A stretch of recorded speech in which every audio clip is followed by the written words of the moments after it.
आज के इस महत्वपूर्ण कार्यक्रम में जिनके निमंत्रण पर मैं यहां आया हूं, उत्तराखंड के लोकप्रिय और यशस्वी मुख्यमंत्री श्रीमान पुष्कर सिंह धामी जी,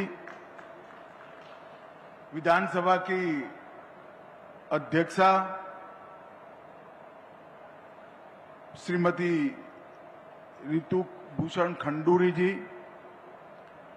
केंद्रीय मंत्रिमंडल में मेरे साथी श्रीमान अजय टमटा जी, महेंद्र भट्ट जी, प्रदेश भारतीय जनता पार्टी के अध्यक्ष श्री अजय भट्ट जी, शिव अरोड़ा जी, मंच पर उपस्थित जिन्होंने पूरे देश को योग, आयुर्वेद और भारतीयता के तरफ ले जाने में बड़ा योगदान किया है, ऐसे पूजनीय बाबा रामदेव जी, डॉक्टर सुनील राय, अध्यक्ष यूपीएस शिक्षण संस्थान, श्री पवन अग्रवाल जी, राज्य के मुख्य सचिव महोदय, यहां पर उपस्थित सभी जनप्रतिनिधि, सांसद, विधायक और आज उत्तराखंड के विकास को गति देने के लिए यहां पधारे हुए सभी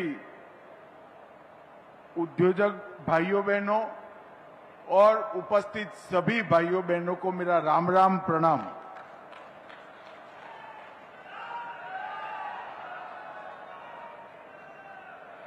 मित्रों, जब भी मैं उत्तराखंड में आता हूं तब एक नई ऊर्जा लेकर वापस जाता हूं, क्योंकि उत्तराखंड में आते ही चारों धामों में बैठे हुए देवी देवताओं का, मां गंगा, यमुना का और अनेक यहां पर बैठकर आध्यात्म की अहलेख जगाने वाले संतों का आशीर्वाद यहां आने के साथ ही प्राप्त हो जाता है। मैं हमेशा उत्तराखंड से चेतना लेकर ही वापस गया हूं। ये उत्तराखंड को इसीलिए देवभूमि कहते हैं। एक और तो पर्वत की चोटियां पूरे भारत को ही नहीं, पूरी दुनिया को आध्यात्म की ऊंचाई पर ले जाने का काम करती हैं। यहां बसे हुए संत महात्मा हजारों वर्ष से गंगा के साथ बहती अपनी भारतीय संस्कृति को और मजबूत और पावन करने का काम कर रहे हैं। और यहां की नदियां आधे भारत का पीने का पानी, खेती का पानी और जीवन को दान करने का काम यहां की नदियां करती हैं। प्रकृति और संस्कृति, इसका यहां एक अनूठा संगम हमें देखने को मिलता है। परंतु आज यहां पर उत्तराखंड के विकास उत्सव के लिए मैं आया हूं।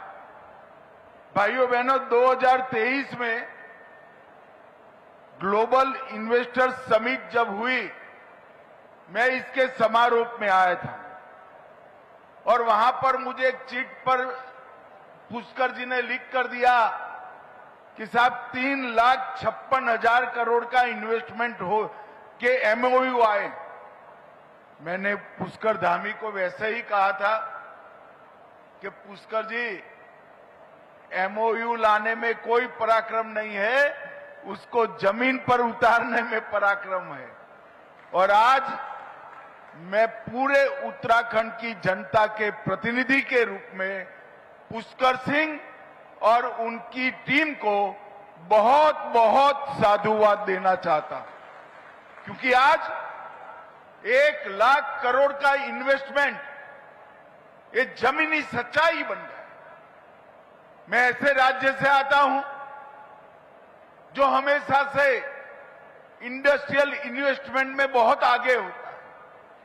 परंतु मुझे मालूम है कि मैदानी राज्य में इन्वेस्टमेंट लाना और पहाड़ी राज्य में इन्वेस्टमेंट लाना, दोनों में पहाड़ चढ़ने से भी ज्यादा कठिनाई होती है।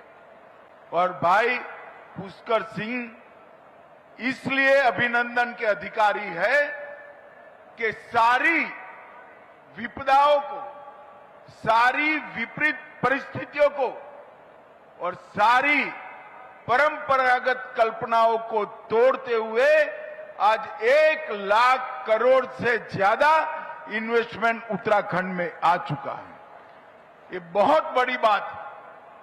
और आज यहां पर 1 लाख करोड़ के इन्वेस्टमेंट के साथ साथ 81,000 से ज्यादा रोजगारी का सृजन हुआ है और इनकी एंसिलरी इंडस्ट्री से लगभग 2.5 लाख के आसपास नई रोजगारी का सृजन होने का संभावना पड़ा है। और सबसे बड़ी बात, टायर 2 और टायर 3 शहरों तक इन्वेस्टमेंट को पहुंचाने का काम किया है। उन्होंने औद्योगिक विकास और पर्यावरण, ये दोनों के बीच में संतुलन भी स्थापित किया है। रोजगार को स्थायित्व देने का काम किया है और नीति में पारदर्शिता, क्रियान्वयन में तीव्रता और दृष्टि में दूरदर्शिता के साथ समग्र उत्तराखंड के विकास का एक नया खाका पुष्कर सिंह ने खींचा है। मैं पूरे पेंडोल को कहना चाहता हूं, एक बार जोर से पुष्कर सिंह के लिए ताली बजाकर उनका स्वागत करिए। आज यहां पर 5 लोकार्पण और 14 शिलान्यास हुए। 1271 करोड़ के अलग अलग काम की शुरुआत यहां पर हुई। भाइयों बहनों, जब उत्तराखंड के वासी उत्तराखंड के राज्य की मांग को लेकर संघर्ष कर रहे थे, कांग्रेस पार्टी ने उत्तराखंड के आंदोलनकारियों पर अत्याचार किए। उत्तराखंड को बनाने का काम भारतीय जनता पार्टी के नेता और उस वक्त के हमारे प्रिय प्रधानमंत्री श्रद्धेय अटल बिहारी वाजपेयी जी ने किया। परंतु बाद में जो राज्य के विकास के पंडित है, वो चर्चा करने लगे कि छोटे राज्यों की कल्पना सफल होगी या नहीं होगी। आज मैं सबको कहना चाहता हूं, अटल जी ने 3 राज्य बनाए थे, उत्तराखंड, छत्तीसगढ़ और झारखंड। ये तीनों राज्य अपने पैर पर खड़ा होकर आगे बढ़ने की शुरुआत, और उसमें सोने में सुहागा हुआ। 14 में नरेंद्र मोदी जी की सरकार आई, भाजपा की सरकार आई, अटल जी ने बनाया और मोदी जी ने संवारने का काम किया। और उसके बाद लगातार यहां डबल इंजन की सरकार चल रही है। मोदी जी ने विकास का जो पूरे देश के अंदर एक खाका खींचा, इंफ्रास्ट्रक्चर का विकास हो, एजुकेशन पॉलिसी में स्पष्टता लानी हो, देश की औद्योगिक विकास की नींव डालनी हो, अर्थतंत्र को आगे बढ़ाना हो, हर क्षेत्र में मोदी जी ने कई रिकॉर्ड बनाए। इंफ्रास्ट्रक्चर की मैं बात करूं, राष्ट्रीय राजमार्गों की लंबाई में सिर्फ 10 साल में 60% वृद्धि नरेंद्र मोदी सरकार ने की। ग्रामीण क्षेत्रों में नई 8 लाख किलोमीटर गांव को जोड़ने वाली सड़कें बनाने का काम किया है। 333 जिलों में सुविधाजनक वंदे भारत ट्रेन पहुंची।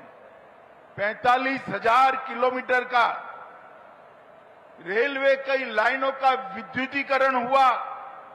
88 नए हवाई अड्डे बने और इनलैंड वाटरवे कार्गो में 11 गुना वृद्धि ये 10 साल में हुई। भाइयों बहनों, और इस सब का नतीजा है कि अटल जी इस देश की अर्थव्यवस्था को 11वें नंबर पर छोड़कर गए थे। मोदी जी 10 साल में 11वें नंबर पर से चौथे नंबर पर देश की अर्थव्यवस्था को लेकर आए। और आप लोग चौथे नंबर की अर्थव्यवस्था से खुश हो, मगर मेरी बात आज घर जाकर अपनी डायरी में लिख लेना, 2027 में हम विश्व की तीसरे नंबर की अर्थव्यवस्था बनने जा रहे हैं। जिस तेज गति से विकास आगे बढ़ा है, निर्यात हमारा 2 गुना हुआ सर्विस का और 76% निर्यात बढ़ा। हम कई सालों से सबसे ज्यादा तेज गति से बढ़ने वाली अर्थव्यवस्था बने। एक जमाने में कहते थे कि इंफ्रास्ट्रक्चर बने, औद्योगिक विकास हो तो गरीबों का कल्याण नहीं हो सकता। ये मिथक को नरेंद्र मोदी जी ने गलत साबित किया। इस देश के 80 करोड़ गरीबों को 5 किलो अनाज मुफ्त देकर खाद्य सुरक्षा सुनिश्चित की गई। 55 करोड़ लोगों को 5 लाख तक का दवाइयों का और हॉस्पिटलाइजेशन का पूरा खर्चा माफ हो गया। 16 करोड़ घरों में आजादी के बाद पहली बार नल आया। 12 करोड़ घरों में शौचालय पहुंचाया। 13 करोड़ घरों में एलपीजी का सिलेंडर पहुंचा और 3 करोड़ घरों में पहली बार बिजली आई और 4 करोड़ लोगों को घर देने का काम भी ये भारतीय जनता पार्टी की नरेंद्र मोदी सरकार ने किया। और ये सब करते करते 25 करोड़ गरीबों को गरीबी रेखा के ऊपर लाने का काम किया है। मित्रों, मोदी जी ने 2047 विकसित भारत की कल्पना की है। एक संकल्प देश के जनता के सामने रखा है। मगर मैं आज देवभूमि के प्रिय वासियों को कहकर जाना चाहता हूं, विकसित उत्तराखंड का बगैर विकसित भारत का निर्माण संभव नहीं। जब तक हमारे छोटे राज्य आगे नहीं बढ़ते हैं, देश के अंदर सम विकास नहीं हो सकता। पूर्व के राज्य जब तक आगे नहीं बढ़ते हैं, देश के अंदर सम विकास नहीं हो सकता। इसीलिए भारतीय जनता पार्टी की केंद्र सरकार ने छोटे राज्यों के विकास पर और पूर्वी राज्यों के विकास पर विशेष ध्यान दिया है। और जहां तक उत्तराखंड का सवाल है, एक ज्योतिर्लिंग, 3 शक्तिपीठ, 4 धाम, पंच प्रयाग, पंच केदार और सप्त बद्री जहां विराजमान हो, इसके विकास को कोई नहीं रोक सकता। भाइयों, कोई नहीं। जरूरत थी एक सातत्यपूर्ण नीति जो हमारी सरकार ने देने का काम। जरूरत थी मेहनत कर कर यहां पर उद्योग के प्रति रेड कारपेट बिछाने का वातावरण बनाने की, वो हमारी सरकार ने की। जरूरत थी यहां पर पारदर्शिता के साथ सरकार चलाने की, जो हमारी सरकार ने किया है। जरूरत थी अच्छी कानून और व्यवस्था लाने की, वो पुष्कर धामी लेकर आए थे। और जरूरत थी 24 घंटे 365 दिन पर्यटक आते रहे, ऐसी संरचनाओं को बनाने की, वो भी पुष्कर सिंह धामी ने बनाया है। और 360 डिग्री दृष्टिकोण से ऑफ सीजन ही न हो, इस तरह से हमारे टूरिज्म को आगे बढ़ाने का काम किया है। भाइयों बहनों, मोदी जी ने भी उत्तराखंड को देने में कोई कमी नहीं छोड़ी है। मुझे याद है कुछ एक्टिविस्ट जब हमारे 4 धाम के बारमासी रोड को, ऑल वेदर रोड को रोकने का प्रयास कर रहे थे, मोदी जी ने बड़ी शिद्दत के साथ भारत सरकार के वकीलों को सुप्रीम कोर्ट में खड़ा किया और ऑल वेदर रोड को 4 धाम तक पहुंचाने का काम किया। कुछ काम बाकी है, 8-10% जिस दिन ये काम हो जाएगा, 12 माह हमारे उत्तराखंड में पर्यटकों का तांता लगेगा। भाइयों बहनों, 2700 करोड़ से हेमकुंड साहिब तक, गोविंद घाट से 12 किलोमीटर लंबा रोपवे और 4000 करोड़ से सोनप्रयाग केदारनाथ रोपवे, ये आने वाले दिनों में पूरे विश्व से पर्यटक को यहां खींचने का काम करेंगे। और श्रद्धालुओं को लिए कई ऐसे रोड बनाए जो दिल्ली के साथ जोड़ने का काम किया। एक राज्य में, मुझे तो आश्चर्य होता है, एक छोटे से राज्य ने इतनी ढेर सारी पॉलिसियां बनाई और एक स्थायी पॉलिसी के कारण औद्योगिक निवेश का वातावरण बना। टूरिज्म पॉलिसी बनी, एमएसएमई पॉलिसी बनी, स्टार्टअप पॉलिसी बनी, फिल्म सिटी पॉलिसी बनी, सर्विस सेक्टर के लिए पॉलिसी बनी, आयुष के लिए पॉलिसी बनी और सारे अप्रूवल सिंगल विंडो कर उद्योगपतियों का बहुत सरलीकरण करने का काम पुष्कर सिंह धामी ने किया है। मैं फिर से उनको बहुत बहुत बधाई देना चाहता हूं।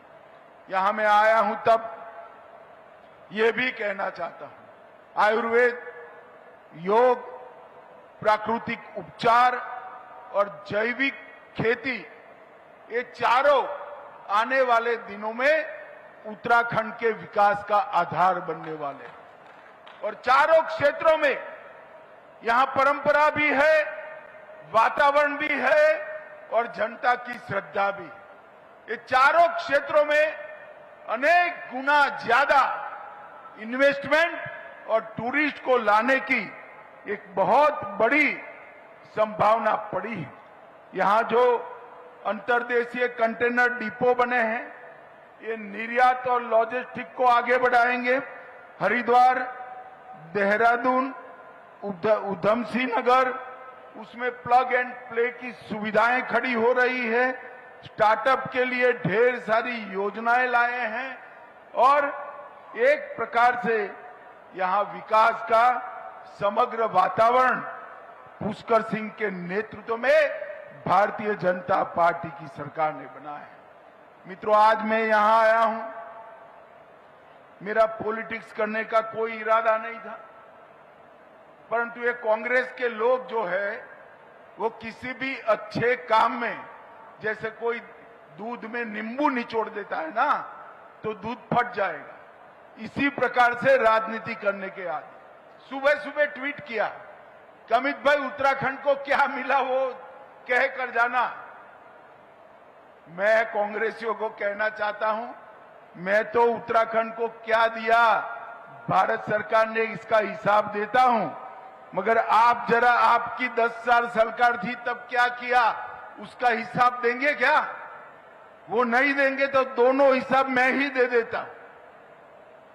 भाइयों बहनों, 2004 से 14 कांग्रेस की सरकार चली, उत्तराखंड को डिवेल्यूशन और ग्रांट इन एड के कुल मिलाकर 53,000 करोड़ रुपया दिया। मेरी बात ध्यान से सुनना, 53,000 करोड़। अब 10 साल सरकार उनकी भी चली, 10 साल सरकार हमारी भी चली, उन्होंने 53,000 करोड़ दिया। 4 से 14 में मोदी जी ने 14 से 24 में 1,86,000 करोड़ रुपया दिया, 3.5 गुना ज्यादा। इसके अलावे 31,000 करोड़ रुपया सड़कों के लिए, 40,000 करोड़ रुपया रेलवे के लिए और 100 करोड़ रुपया एयरपोर्ट के लिए।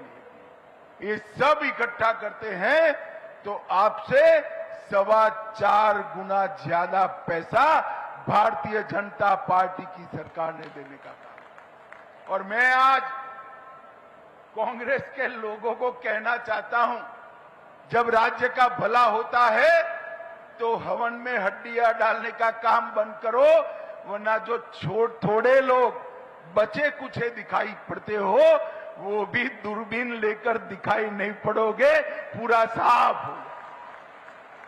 जब राज्य का विकास हो रहा हो, राज्य आगे बढ़ रहा हो, तो हर पॉलिटिकल पार्टी का दायित्व है कि राज्य के विकास में इसका समर्थन करे। इसकी जगह ये नकारात्मक राजनीति की जो शुरुआत करी है, उसका एकमात्र रास्ता है पुरुषार्थ से विकास के लिए आगे बढ़ना। और मोदी जी ने विकास के साथ विरासत को भी जोड़ा है। भारतीयता, भारतीय संस्कृति और भारतीय भाषा, ये तीनों को छोड़े बगैर दुनिया में सबसे तेज गति से विकास करना, ये हमारा लक्ष्य है। भाइयों बहनों, अंत में मैं फिर से मुख्यमंत्री महोदय को बहुत बहुत बधाई देना चाहता हूं कि आपने 1 लाख करोड़ का इन्वेस्टमेंट जमीन पर उतारा है। ये बहुत बड़ा अचीवमेंट है। अभी भी थके बगैर बाकी का जो 254 बचा है उसको एक बार जमीन पर उतारने का काम करिए। मोदी जी और उनकी पूरी सरकार इस देवभूमि के साथ है। ये देवभूमि वालों को मैं वादा कर जाता हूं। फिर से एक बार आप सभी को, उत्तराखंड की पूरी टीम को और जिन्होंने विशेष कर निवेश करा है वो सभी उद्योजकों को बहुत बहुत बधाई, धन्यवाद और साधुवाद। मेरे साथ एक बार जोर से भारत माता का जयकारा लगाइए। भारत माता की, भारत माता की, वंदे मातरम।